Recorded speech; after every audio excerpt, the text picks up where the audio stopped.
kupitia waongoza matangazo haya wakiitaja Samia Support. Wana yao hawa kwa hakika na mambo yao si madogo kama tulivyoyaona. Asalamu alaykum. Wa alaykum salaam. Naanza na nani sasa? Nani mzungumzaji hapa?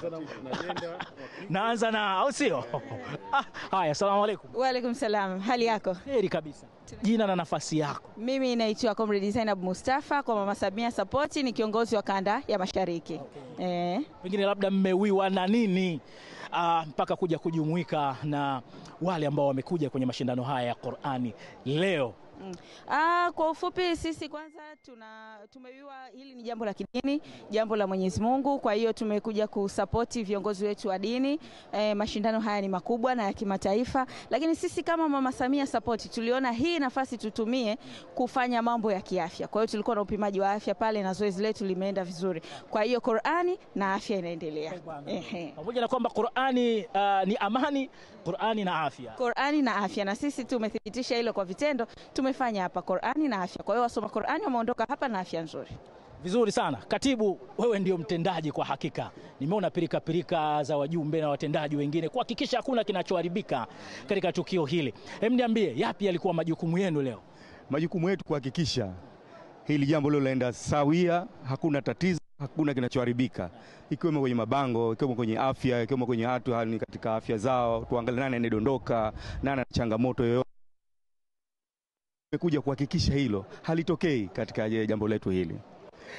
Na jingine mimi nataka niongeze kwa Watanzania wote, kipindi hichi ambacho tunachokwenda sasa hivi, ni wasihi na niwahamasishe kuwa wajitokeze sana. Sisi timu Mama Samia Support tunawaomba watu wote, vijana, wazee, walemavu, wasiwafungie ndani, waende kujiandikisha. Nakushukuru sana. Asante sana. Yupo mzee wangu atemeke hapa. Bwana vipi? Salama vipi? Na ulikuwa unawachukua juu kule wale unawaleta.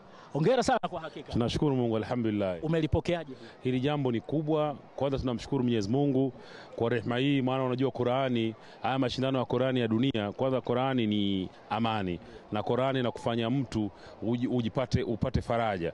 Kwa hiyo tumefanya vitu vingi kama alivyosema dadangu hapa Zainab, tulikuwa tunatoa huduma ya afya. Kama unaona mabango yote hapa, sisi tumelala hapa, kuanzia ndugu yangu hapa tumelala hapa, tumebadilisha nguo hapa kwa sababu ya kumsupport Mheshimiwa Rais Dr. Samia Suluhu Hassan pamoja na kusupport Qur'an. Kwa hiyo tunaomba sana Watanzania kama alivyosema ndugu yangu hapa Lazaro, wajitokeze kipindi hiki cha uchaguzi, na sisi alipo mama na sisi tupo. Okay, mnaniachaje wakati huu ambapo tunarudisha matangazo studioni? Hamna kauli mbiu yenu hivi? Fast kidogo. Kauli yetu Mama Samia mitano tena. Na mtazamaji wa ZBC2, wema unaoendelea, hayo ndio ambayo nimekuhudhurishia leo kutoka hapa katika uwanja wa Benjamin Mkapa, na zilikuwa ni tuzo za Qur'an